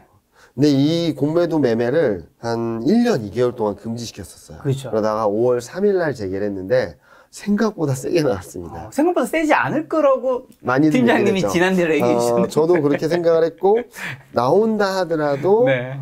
시장에 큰 영향을 주지는 않을 거다. 솔직히 말씀드리면 시장의 큰 영향, 뭐 갑자기 시장이 폭락시키거나 그러진 않았죠. 네. 근데 문제는 뭐였냐면 발목을 잡았습니다. 여기 그림을 한번 보시면 제가 이게 업데이트한 날짜가 하나는 지난 주말까지, 이번 주 25일까지인데요. 네. 5월 25일까지 데이터를 보시면은 8.77조 원을 매도했는데, 공매도가 인증이 6.7조였어요. 거의 80% 넘는 것 같네요. 네. 80%가 넘게 공매도였던 거예요. 그러니까 외국인이 뭐 이렇게 많이 팔았어? 라고 하는데 그 중에 80%가 공매도를 누적시키는, 이렇게 새로 구축하는 과정이었던 것 같아요. 네. 그런 부분들에 있어서 더 문제가 됐던 것은 이 그림이죠. 앞서도 말씀드리긴 했지만, 달러랑 원달러 환율은 같이 흘러갑니다. 네. 우리나라는 기축통화가 아니기 때문에 기축통화를 따라가는 흐름들이 많죠. 네. 달러가 약세로 가면 원화는 강세로 가고 서로 반대로 가는 원래 상대적인 개념이니까. 근데 달러는 90 밑으로 갔는데 원달러 환율은 1110원 초반에서 1130원까지 올라갔어요. 이런 흐름들은 글로벌 주요국들 중에 한국에서만 유일했던 현상입니다. 앞서도 말씀드렸던 것처럼 외국인이 공매도를 막 때리고 순식간에 뭐 하루에 8천억씩 때리고 막 그랬으니까요. 네. 막 공매도를 쌓아가면서 네. 매도 압력이 커지니까 원화는 약세로 갔고 네. 원화가 약세로 가니까 공매도를 하지 않았던 세력도 원화 약세로 가? 그러면은 빨리 정리를 해야겠는데 그러면 공매도 외의 수수급도 매도로 하고 매도규모가 커지면 더 원화 약세로 가고 이런 게 맞물렸던 것 같아요. 이런 악순환거리가 맞물리면서 달러는 계속 떨어지는데 원달러 환율은 이제 막 올라가는 네. 정반대의 흐름들이 나타났었거든요. 근데 이 또한 다행스럽게도 변화의 조짐이 나타나고 있다. 첫 번째로는 앞서 보여드렸던 대로 급격하게 공매도 금액이 올라왔지만 전체 거래대금 거래량 대비 공매도 비중이 떨어지고 있고요. 네. 실제로 공매도 금액 자체가 떨어지고 있어요. 떨어지고 있어요. 다행히 이런 변화들이 나타나면서 외국인, 요 파란색이 외국인 매도고요. 회색이 기관인데 네. 외국인이 매도 규모를 빠르게 줄여가고 네. 최근 들어서 매수 5월 28일에는 1000억대 매수 네. 굉장히 오랜만에 1000억대를 매수하는 거죠. 그런 그림을 만들어주고 있고 기관 쪽도 매수 우위가 나타나고 있거든요. 네. 그리고 일방적인 약세를 보였던 원달러 환율도 최근 꺾이면서 1120원 밑으로 내려오고 있고 그러니까 공매도 압력이 정점을 향해 갈 때는 시장의 불안 요인들, 수급 요인들을 좀 압박을 하면서 코스피가 더 올라가지 못하게 만들고 좀 조정 양상을 연장시켰다라고 본다면 5월 말을 지나면서 공매도 구축이 어느 정도 진전되고 네. 공매도에 대한 압박이 좀 진정이 되면서 시장은 변하기 시작했다. 특히 외국인 수급은 조금 더 긍정적인 방향으로 가고 있고, 그리고 거기다가 그동안에 기관을 보면은 계속 팔기만 했어요. 근데 최근 들어서 매수 우위를 보여주고 있다. 라는 부분들이 중요하다고 생각을 하는데요. 저는 앞으로 좀 더 긍정적인 뷰로 바라봐도 된다. 외국인도 그렇고 기관도 그렇고. 그렇게 말씀드린 이유는 공매도에 대한 압박이 공매도 구축이 어느 정도 끝나게 되면은 글로벌 헤지펀드라든지 롱숏펀드들이 좀 더 들어올 수 있는 여력이 생긴다라고 생각을 하고 있고요. 그리고 요게 뭐냐면은 외국인 지분율. 한국 증시에서 얼만큼의 비중을 외국인이 갖고 있나를 보여드리는 건데, 코로나19 당시 저점까지 내려왔습니다. 지분을 충분히 줄일 만큼 줄였기 때문에 더 이상 줄이진 않을 거다라는 생각을 하고 있고요. 그리고 기관 쪽에서의 긍정적인 변화도 있어요. 하나는 외국인이 선물 매수하면서 좀 선행성을 보이는 선물 시장에서 좀 외국인이 변화를 보이고 있다는 점들이 있고요. 그리고 또 하나는 좀 복잡한 얘기긴 한데 좀 최대한 쉽게 설명을 드려볼게요. 이게 현물과 선물 간의 가격 차를 베이시스라 그래요. 근데 공매도가 금지되는 기간 동안에는 2020년, 2021년 동안에는 이상한 현상이 나타났어요. 2005년 이후 2019년까지는 연간으로 평균을 봤을 때 현물과 선물 간의 가격이 있어서, 이게 선물이고 이게 현물입니다. 이 둘 간의 가격이 있어서 선물이 항상 높았어요. 미래의 가치니까. 미래의 가치니까 얘가 높은 게 당연하죠. 근데 선물 만기라든지 옵션 만기, 파생 시장의 흐름에 따라서 이게 붙었다가 마이너스로 갔다 다시 플러스로 가고 이런 현상이 계속적으로 반복됐거든요. 그래서 연간으로 평균을 해놓고 본다면 항상 선물 가격이 현물 가격보다 위에 있어요. 자, 그런데 공매도가 금지됐습니다. 그런데 우리나라 주식시장에는 뭐 공매도가 금지됐음에도 불구하고 30% 이상의 비중을 갖고 있는 애들이 있어요. 그럼 얘네들은 자기들이 리스크에서 조금이라도 회피하기 위해서 해지를 하기 위한 수단으로 뭘 써야 될까요? 선물을 매도해야겠죠. 그러다 보니까 선물 매도의 힘이 세다 보니까 2020년, 21년에는 이렇게 역전이 됐어요. 선물 가격이 더 싸고 현물 가격이 더 높아요. 요 갭을 이 갭을 무차익으로, 그러니까 위험을 최소화해서 요 갭을 먹기 위한 세력들이 프로그램 매매예요. 그래서 얘네들은 기계적으로 사고 판다고 하잖아요. 이렇게 역전이 되다 보니까 어떤 포지션을 취하냐? 선물을 사고 현물을 팝니다. 그래서 작년부터 올해 뭐 공매도 제기되기 전까지 금융투자라든지 기관 쪽에서 계속 쉬지 않고 매도를 했던 것은 요걸 먹기 위한 매매가 계속 들어왔기 때문이에요. 요걸 먹기 위해서 선물을 사고 현물을 팔았던 규모가 공매도 금지 이후에 10조가 넘습니다. 얼만큼 대형주에는 좀 억누르는 수요가 들어왔는지를 좀 아실 수 있을 것 같은데요. 근데 여기 아직 작은 변화긴 하지만 공매도가 재개된 이후 현물과 이렇게 되죠. 현물과 선물 가격 간의 갭이 이렇게 좁혀지고 있어요. 그러다 보니까 프로그램 매매에서 먹을 게 없으니까 매매가 적극적으로 이루어지지 않고 기관 투자자들도 조금씩 매수 우위의 흐름들을 보여주고 있다라고 생각을 하시면 될 것 같아요.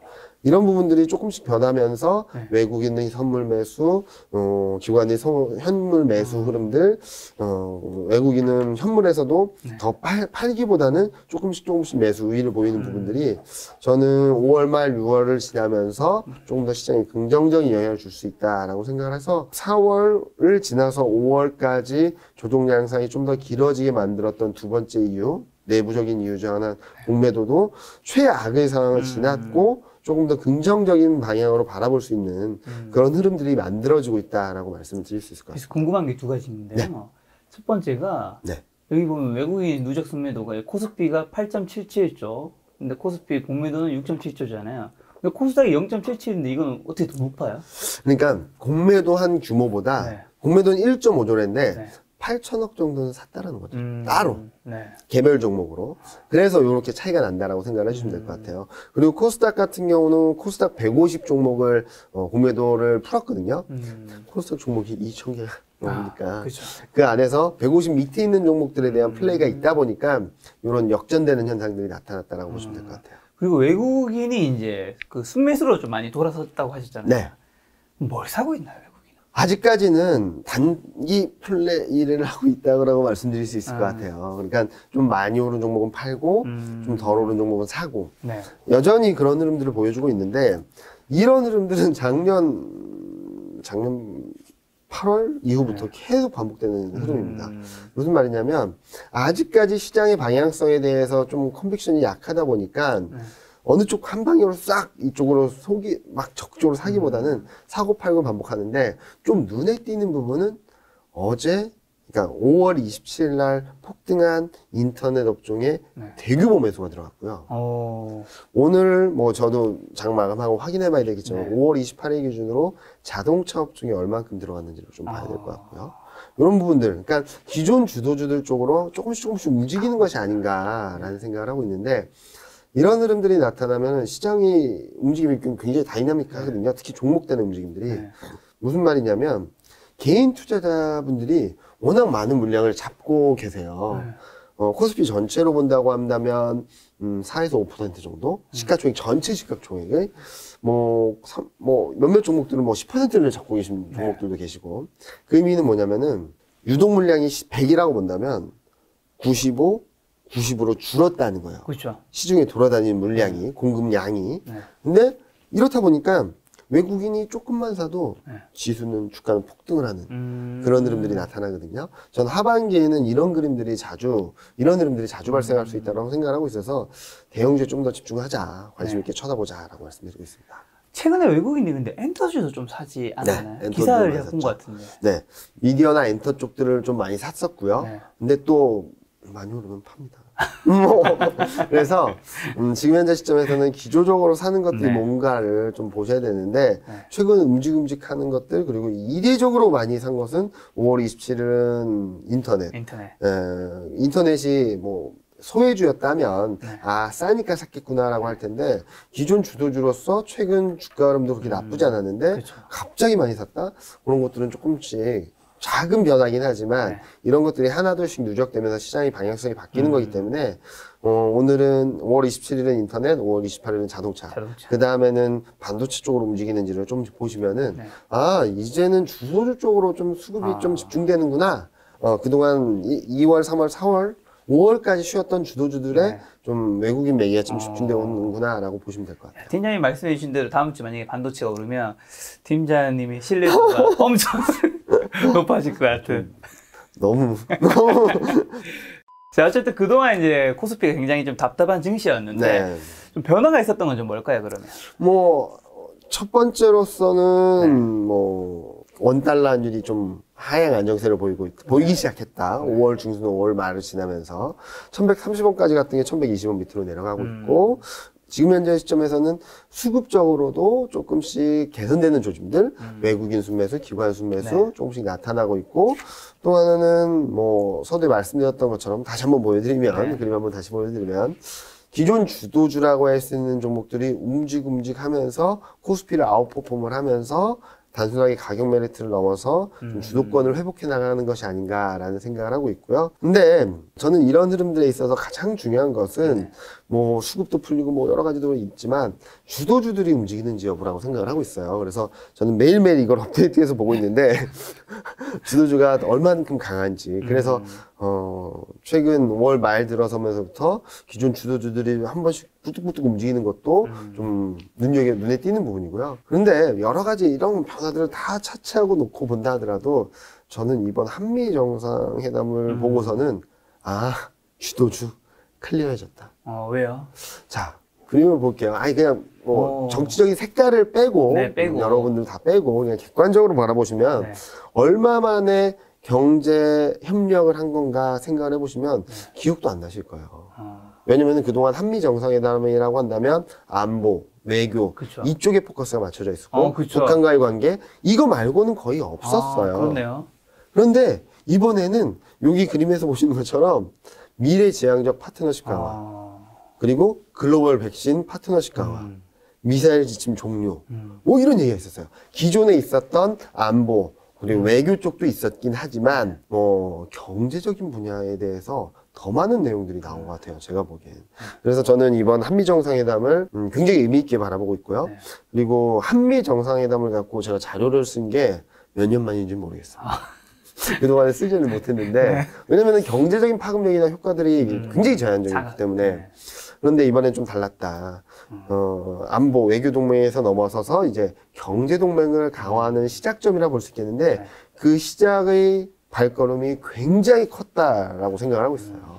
그리고 보는 이유 중에 하나는 미래지향적 파트너십 강화라는 분야에서는 단순하게 지금 문제가 되는 부분들 뿐만 아니라 앞으로 뭐 5년, 10년, 20년 뒤에 그런 첨단 기술이라든지 신재생 에너지라든지 이런 쪽에서도 미국하고 같이 가자라는 시그널을 같이 가겠다라는 시그널을 명확히 보여줬거든요.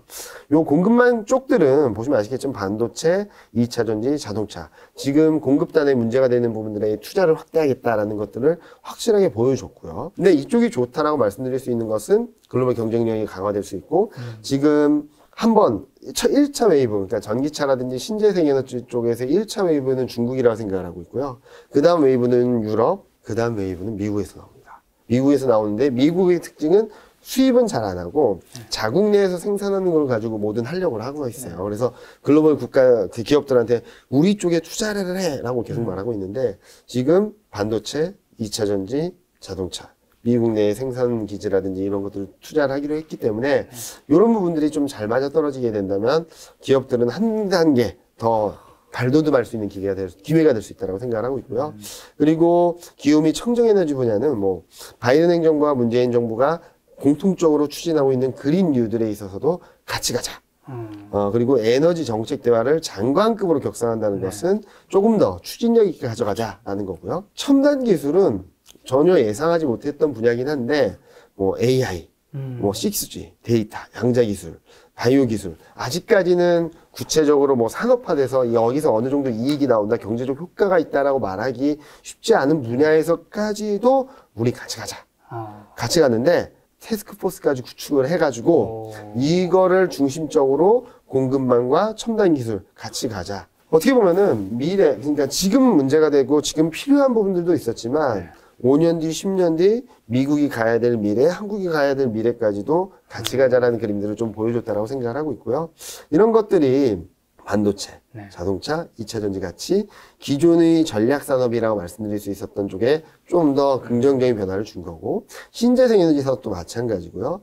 요 백신 쪽은 업황 전체가 좋다라고 말씀드리긴 어려울 것 같아요. 그런데 계약이 되는 기업들에 대해서의 호재들은 분명히 있을 거라고 보고 있고 그리고 말씀드렸던 미사일 지침 종료 또 예상치 못했던 원전 요 두 개가 시장에는 그렇게 반영이 되지 않다 보니까 기계업종하고 유틸리티 업종이 폭등을 한 것은 신재생에너지 플러스 항공우주 분야가 기계 섹터가 있었고요. 원전은 유틸리티 쪽이 많거든요. 그러니까 이 두 업종이 제일 많이 올랐어요. 그래서 이런 흐름들이 나오고 있어서 저는 앞서 말씀드렸죠. 반도체, 자동차, 2차 전지, 신재생에너지, 항공우주. 좀 더 클리어졌다. 저희 대신증권에서 이런 것들을 노리고 말씀드린 건 아니지만 저희가 생각했던 그런 큰 흐름 속에 한미 정상에 대한 회담의 결과까지 붙어주고 있어서 좀 긴 호흡에서 본다면 좋게 볼 수 있지 않을까? 팀장님의 이 큰 그림을 한미 정상회담이 사긴 사설 해줬네요. 그래 맞아.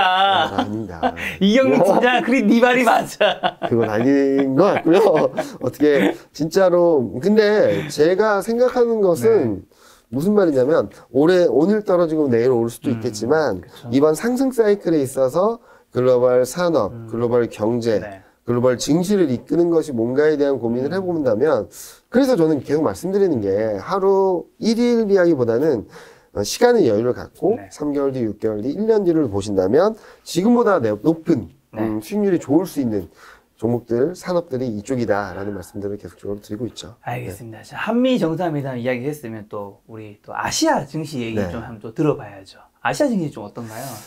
조금 엇갈리고 있죠. 그러니까 중국, 여기서도 좀 비슷한 것 같아요. 그동안 지지부진했던 중국은 최근 좀 올라오는 모습들을 보여주고 있고요. 그동안 계속 상승세를 이어왔던 대만 증시는 한때는 하루에 7, 8%도 급락을 하다가 좀 요즘은 좀 안정을 찾아가는 그림을 나타내고 있는데, 시장 흐름, 레벨에 따라서 엇갈린 등락이라고도 생각을 할 수 있는데, 저는 키 맞추기는 어느 정도 됐다라고 생각을 하고 있고요. 무슨 말이냐면 작년 11월부터 올해 1월까지 쫙 올랐던 한국이 2월부터 1월 중순부터 계속 지지부진했고 상대적으로 팍 튀어올랐던 대만이 제재 뒤로 왔고 상대적으로 계속 부진한 듯했던 중국이 이런 정도로 왔고 그래서 한국, 중국, 대만 이 아시아 증시들이 어느 정도 좀 키맞추기가 되고 있어서 향후 글로벌 경기, 제조업 경기 그리고 환율 흐름, 그러니까 달러 인덱스 흐름이라든지 아시아 통화의 흐름들 이런 것들에 맞춰서 저는 한국, 대만, 중국이 좀 같이 좋게 좋은 방향 쪽으로 움직이지 않을까라는 생각을 하고 있는데요. 중요한 것은 이제 대만 같은 경우는 TSMC, 대만 대폭락의 이유가 여러 가지가 있긴 했지만 코로나19 확진자 수가 갑자기 늘어난 것도 있고 또 하나는 TSMC 매출 전망, 매출 실적이 예상보다 좀 안 좋았어요. 그러다 보니까 그때부터 반도체 공급 이슈, 뭐 반도체 실적 전망 하향 조정 이런 것들이 나오면서 좀 불안했거든요. 이런 것들이 5월에는 풀릴 수 있을지 이런 것들을 좀 지켜보신다면 그리고 중국 같은 경우는 최근 경기 회복 속도, 모멘텀, 탄력 이런 것들이 좀 슬로해지는 가운데 그동안 압박이 되었던 긴축에 대한 부담들을 좀 덜어냈다는 부분들이 좀 시장에는 조금 긍정적인 것 같거든요. 그런 부분들을 종합해서 본다면 향후 경기 흐름에 따라서 조금씩 움직일 수 있는 그런 바탕이 만들어지고 있는 것이 아닌가라는 생각을 하고 있어서 저는 아시아 증시가 그동안 각자 놀고 최근에도 좀 각자 노는 듯한 분위기가 있었지만 이제 다시 한번 으쌰으쌰해서 스크로 이렇게 어깨 동무하고 같이 움직일 수 있는 그런 가격대로 지수대로 움직이고 있다라고 생각을 하고 있습니다. 투게더 아시아. 투게더 얘기 나서 그런데 한국의 증시에 굉장히 많은 영향을 미친 건 미국이란 건 다들 아는데 그쵸. 우리가 꼭 이제 해외 뭐 모든 국가를 다 볼 수는 없잖아요. 다 볼 전 세계 한 200개 국가가 있다면 정말 이 몇 개 국가는 꼭 봐야 된다가 어디쯤 있을까요? 뭐 일단 미국이고요. 네. 뻔합니다. 미국, 중국, 중국, 대만. 일본 안 봐도 되나요? 일본은 별로. 그러니까 일본은 지금 이렇게 말하면 조금 일본을 좋아하시는 분들은 좀 그럴 수도 있고 일본 증시에 투자하시는 분들은 좀 불편하실 수도 있는데 일본은 전적으로 환율에만 움직입니다. 환율에 자체 성장 동력이 좀 약하기 때문에 그리고 올림픽 개최 여부가 또 불투명해졌기 때문에 그런 부분들에 있어서도 좀 개별적인 이슈들이 좀 많아요. 코로나19도 지금 몇천 명씩 나오는데 좀 줄어들었다고 할 때 보면은 검사 수를 줄여가지고 확진자 수를 컨트롤을 하고 있거든요. 그런 것들을 보면은 일본은 자체 내부적인 문제들이 많기 때문에 얘네들이 움직여서 뭐 코스피에 영향을 준다 그러기보다는 시장의 분위기라든지 환율 분위기는 중국 그리고 반도체 IT 쪽의 분위기는 대만 그리고 시장 전반적인 흐름들은 미국 이렇게 보시면 될 것 같다라는 생각을 하고 있어요. 이 세 나라는 저도 매일매일 보고 있거든요. 특히 대만은 조금, 그러니까 1순위는 미국, 2순위는 중국, 3순위가 대만 정도로 봐주시면 되는데요.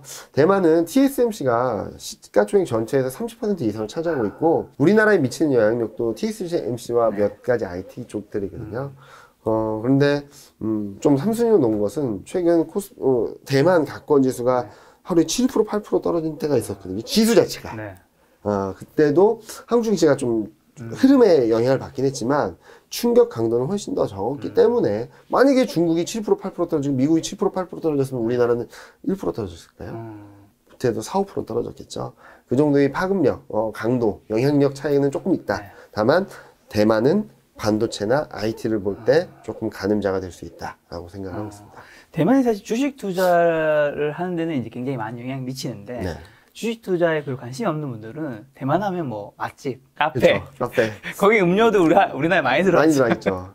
뭐 여러 가지 뭐 들어오긴 했고 한때 유행하기도 했고 그렇긴 한데 대만은 반도체, IT 쪽에 투자하시는 분들은 꼭 보셔야 되는 그런 나라가 될 수 있다. 일본 하면 또 생각나는 게 사실 일본이 작년에 원래 그 전까지 굉장히 안 좋아서 그 올림픽을 기점으로 다시 올라가려고 했었는데 갑자기 사실 정말 그 엄청난 사건이 터지면서 사람들이 정말 일본은 운마저 없다. 이런 이야기를 거기다가 최근 코로나19 확진자 수가 다시 늘어나면서 미국이 여행금지 지역으로 묶어버렸죠. 좀 문제가 있습니다. 만약에 뭐 한다고 하더라도 무관중 경기를 해야 될 거고요. 그리고 선수들이 적극적으로 참여를 할까? 그러니까요. 네, 그런 여러 가지 문제들을 종합해서 본다면 일본은 이런 내부적인 문제들이 해결되기 전까지는 조금 조심하자라는 차원에서 말씀드리겠습니다. 영원한 강대국은 없나 봐요. 그렇죠. 일본 진짜 옛날에 제가 듣기로 전 세계 시가총액의 수십 %를 차지했다 들었는데. 그냥 심플하게 90년대 나왔던 영화들을 보시면 네. 일본색 짙은 영화들이 맞아요. 굉장히 많아요. 많았죠. 그리고 미래 산업을 그린 영화들의 대부분의 흐름은 일본입니다. 예를 들어서 뭐 데몰리션맨 같은 거를 보시면 워낙 옛날 영화긴 하지만 미래를 그렸다고 하는데 완전 일본을 갖다가 박은 거거든요. 사람들이 입고 다니는 건 다 일본 옷이고. 네. 왜냐면 그때 이 완전히 글로벌 시장을 장악하던 나라가 일본이었었기 때문에 아, 우리 미래는 쟤네처럼 갈 거야 라는 생각들이 많았던 것 같아요. 그 정도로 엄청난 나라였는데 몇 번의 실책, 그리고 정체된 사회 분위기, 정치, 문화, 정치, 사회적인 분위기가 정체되어 있는 그림들. 여기서 가장 큰 문제는 아베노믹스를 어마어마하게 드라이브를 걸었는데 돈을 예를 들어서 뭐 저도 일본 전문가는 아니다 보니까 돈을 100을 투입을 했다면 성과는 10 정도밖에 안 났습니다. 90은 어디로 갔을까요? 어디로? 모르겠습니다. 어디에? 네, 모르겠어요. 그래서 실질적으로 진짜로 100이라는 금액을 투여를 하고 쏟아붓고 뭐 했는데 GDP가 올라온 건 10밖에 안 됐거든요. 여러 가지 문제들이 있었던 거죠. 그러면은 자, 여기서 돈을 더 투입할 거냐? 그러기도 쉽지 않고. 자, 우리 일본 올림픽을 통해서 한번 발돋움 해보자. 그것도 쉽지 않고. 우리 수출해보자. 그것도 쉽지 않고. 여러 가지 복합적인 문제가 좀 봉착되어 있는 것 같아요. 만약에 아베노믹스가 성공을 했다면 좀 얘기가 좀 많이 달라졌겠죠. 그런데 거기서도 성공을 했다라고 보기는 어렵다 보니까 좀 어려움에 처했다라고 생각을 하시면 될 것 같아요. 일본 보면서 영원한 국가도 없고 그렇기 때문에 주식에도 영원한 종목도 없고 없다. 개인도 영원한 개인, 영원히 뜨는 한 번에 추락하기도 그쵸. 하고 추락한 사람이 또 다시 올라가기도 하고. 그래서 제가 말씀드리는 것은 여러분들은 주식 투자를 하셔서 1억 천금을 노리겠다라는 것보다는 확률을 높이겠다는 생각을 하시면 좀 더 쉬울 것 같아요. 무슨 말이냐면 50대 50의 싸움입니다. 하락, 상승. 그렇죠. 근데 이 확률을 이게 이기는 확률이고요. 이게 지는 확률이라고 쳐볼게요. 이기는 확률이 하락하는 확률 50대 50인데 요게 51대 49, 60대 40, 70대 30 이렇게 해서 가면은 자연스럽게 저는 돈을 계속 버는 구조로 가는 거예요. 근데 이거에 대한 이게 뭐 생각이 아예 안 하시고 그냥 난 1억 천금을 노릴 거야. 그렇게 되면 가격 변수에 되게 예민해질 수밖에 없거든요. 그래서 유튜브 공부도 하시고 책도 보시고 뭐 여러 가지 강의도 들으시고 하시면서 나의 승률 그리고 한 번 이길 때 좀 강하게 많이 이기는 추세가 펼쳐졌을 때 수익률을 충분히 누리고 나올 수 있는 전략들을 공부를 하신다면 저는 이만큼 돈을 벌 수 있는 수단은 없다라고 생각하고 그렇죠. 있죠. 심지어 우리가 연봉으로 예를 들면 뭐 한 5천을 받으면 세금 많이 내잖아요. 많이 근데 내죠. 주식을 5천을 내면 아직까지는 아직까지는 세금이 요만하잖아요. 그렇죠, 괜찮죠. 2023년부터는 좀 올라가긴 하지만. 올라가긴 하지만. 그래서 저도 그 세금 문제에 있어서는 거래세를 떨어뜨리고 없애고 그쪽으로 가는 게 맞다라고 생각을 하는데 제도적인 문제라고 지적하는 것은 장기 보유 그리고 단기 보유 이런 부분들 시점에 대한 차이가 있어야 된다는 부분들 그리고 상계를 그러니까 수익을 낸 것과 손실을 본 것들 간의 상계를 어느 정도 해주느냐 그런 부분들을 좀 디테일하게 만들어 가야 되지 않을까라는 생각을 하고 있는데 그보다 더 많이 벌 수 있는 확률을 만들어 간다면 여러분들은 부자가 되실 수 있습니다. 자, 환율만 좀 쉽게 한번 정리 한번 좀 해주신다면. 환율은 지금 저는 달러는 약세로 갈 수밖에 없다 당분간. 일단은 2분기만 놓고 본다면 유럽이 좀 더 좋은 국면이 있고 3분기, 4분기를 보면은 미국이 좀 더 우위를 보이면서 달러가 강세로 갈 수도 있겠다라는 생각은 하지만 최근 들어서 유럽의 GDP 성장률 전망이 올라오고 있어요. 무슨 말이냐면 1, 4분기에 달러가 강했던 원달러율이 올랐던 그림에 있어서의 가장 핵심 변수는 유럽이었거든요. 유럽에 대한 경기가 불안해지다 보니까 유럽의 코로나19가 재확산되고 그로 인해서 봉쇄 조치가 강화되고 연장되고 하면서 유럽 GDP 성장률이 떨어졌거든요. 그러면 달러가 강했었던 겁니다. 근데 지금은 유럽 전망치가 올라오고 있고 유럽 코로나19 확진자 수도 진정되고 있다 보니까 유럽에 대한 그러니까 지금 그동안에는 유럽은 안 좋을 거야 미국만 좋아라는 그림이 나오면서 달러 강세, 유로 약세 흐름이었다면 최근 들어서 나타난 현상은 미국도 좋은데 유럽은 더 좋아지고 있네? 라는 그림이 만들어지고 있거든요. 요 간격이 좁혀지는 과정에서는 네. 계속 달러는 약세로 갈 수밖에 없다라고 생각을 하고 있고요. 이 와중에 원달러 환율이 이례적으로 1130원이 갔던 게 좀 정상화되는 과정을 거치면서 네. 저는 1080원, 1100원 밑으로 내려간다라고 생각을 하고 있기 때문에 이런 그림들까지도 시장에는 굉장히 긍정적으로 움직일 수 있다라고 생각을 하고 있습니다. 그리고 원화가 강세로 가면 외국인은 들어옵니다. 그래서 공매도의 영향력이 진정이 되면 진정이 될수록 외국인 순매수 기조들이 좀 나타나는 그림들도 이러한 변화들에 맥을 닫고 있다라고 생각을 하시면 될 것 같아요. 저는 어서 빨리 구글에서 들어오는 이제 달러. 그거는 빨리 한전에서 주식이. 맞습니다. 자, 그럼 업종별 주식시장 이제 상황 한번 정리해 주시면 좀 좋을 것 같습니다. 뭐 일단은 뭐 엇갈리는 등락이 좀 더 이어질 수 있을 것 같아요. 네. 코로나19 피해주들, 수혜주들, 거기다가 뭐 시클리컬, 금융, 뭐 기존 주도주들 막 움직하고 있는데 네. 흐름들을 한번 보시면 좋을 것 같습니다. 최근 코스피가 3,150, 3,180, 3,200 올라가는 과정에서 네. 어떤 업종, 어떤 종목들이 더 좋아지고 있는가?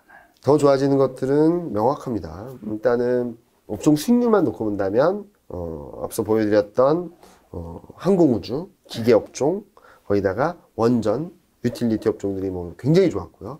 근데 얘네들이 앞으로도 저는 계속 좋을 거라고 생각을 하는데 단기간에 너무 올라서 이걸 어떻게 평가해 줘야 될지 큰 흐름에 있어서의 우상향은 맞는데 지금 단기적으로 이렇게 오른 것 같아서 이렇게 좀 조정받았다가 이렇게 올라가는 그림들이 나타나지 않을까라는 생각을 하고 있고요.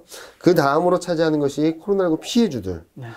미디어 교육, 그리고, 뭐, 호텔 레저. 저는 미디어 교육 쪽, 미디어 쪽에서는 뭐 영화 관련된 쪽들은 굉장히 좋을 거라고 생각을 하고 네. 있어요.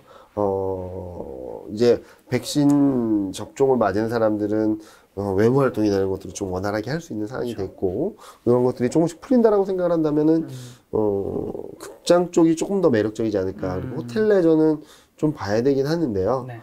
좋은 건 맞습니다. 앞으로 좋아질 건 맞고, 올해 상반기보다는 하반기, 하반기보다는 내년, 한국 소비라든지, 그리고 정상화, 코로나19로 인한 부정적인 영향들이 좀 완화되는 그림들에서 좋은 것들은 맞는데, 주가가 너무 많이 오른 것이 아닌가 계속 걱정은 하고 있어요. 그래서 저는 지금 단기적으로 봤을 때는 최근 많이 오르긴 했지만, 아직까지 연초 대비 수익률로 봤을 때는 여전히 부진한 기존 주도주라고 할 수 있는 반도체, 자동차, 인터넷, 2차전지 쪽으로 좀 관심을 가져보시면 좋을 것 같다라는 말씀을 드리고 있고요.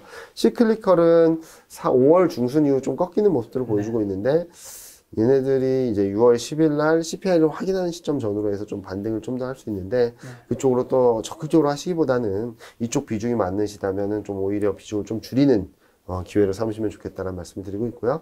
코로나19 피해주들 내에서, 내수주들 내에서 좋은 종목들 좀 많아질 텐데 지금은 좋아지는 그림보다 주가 수준이 너무 많이 올라간 것이 아닌가라는 생각을 하고 있어서 아직까지 덜 오른 종목들은 조금씩 담아가셔도 좋은데 지금 현재 시점에서 막 따라가기는 조금 부담스럽다라고 생각을 하고 있습니다. 좀 하반기 전체로 봤을 때는 기존 주도주와 코로나19 피해주 내수주들이 좋을 거라고 생각을 하는데 코로나19 피해주 내수주들이 단기적으로 좀 많이 오른 것이 아닌가라는 생각을 하고 있어서 지금은 이쪽에 좀 더 6월달, 7월달은 이쪽에 좀 더 집중을 하시고 이제 6월, 7월 지나면서 코로나19 피해주들이나 내수주들이 좀 진정이 되게 된다면 6월 중에 진정이 되게 된다면 얘네들을 담아가자. 왜냐면 아마 6월 중순 정도까지는 시클리컬이 쫙 올랐다가 좀 이렇게 내려갔다 요 다시 한번 올라갈 수 있거든요.